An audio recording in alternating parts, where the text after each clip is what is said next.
5 years ago, India's federal and state governments struck a historic deal.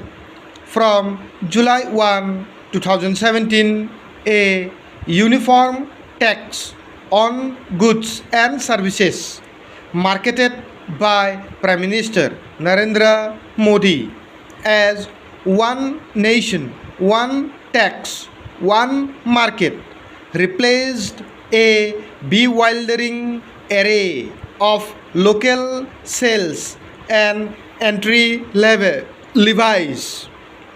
But the many compromises that were struck to bring more than 1 billion people living in 29 states on board are impairing the groundbreaking reform.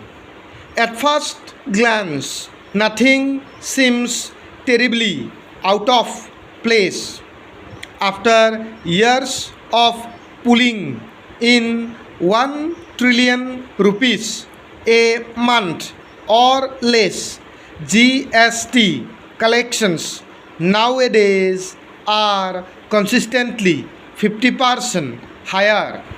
The technology has stabilized uniform taxation across the country, has gone a long way toward making India a common market.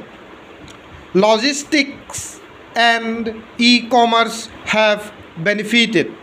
Apart from checking evasion, real-time data on supply chains promises to help small firms access cheap financing. Yet, for all its apparent success, the GST is out of fuel, or more accurately, fuels are out of its purview. As a result, high indirect taxes continue to overburden consumers and producers and hurt competitiveness.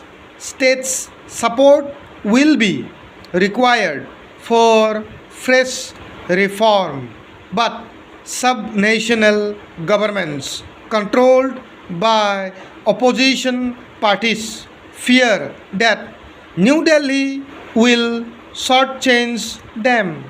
Chances of a bold fix appear slim.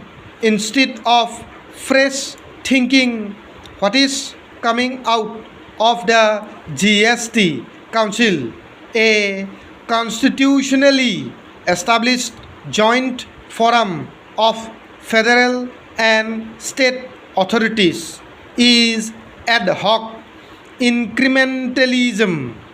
Taking, for instance, the Council's latest recommendation to impose a 5% levy on hospital beds that cost more than 5,000 rupees a day.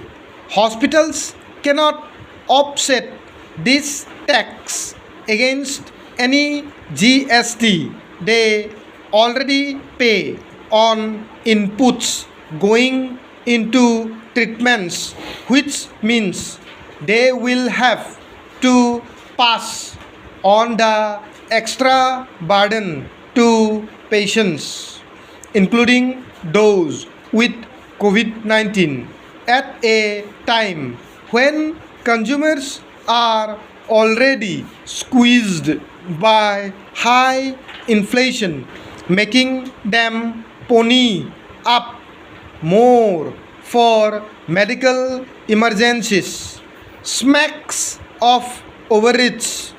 Besides, this is not even a GST except in name, as economist Vijay Kelkar and others point out. The simple theory that works wonders in other tax jurisdiction is that a valuable added tax must allow businesses to claim input tax credit on most of the goods and services they procure along the way. Stop.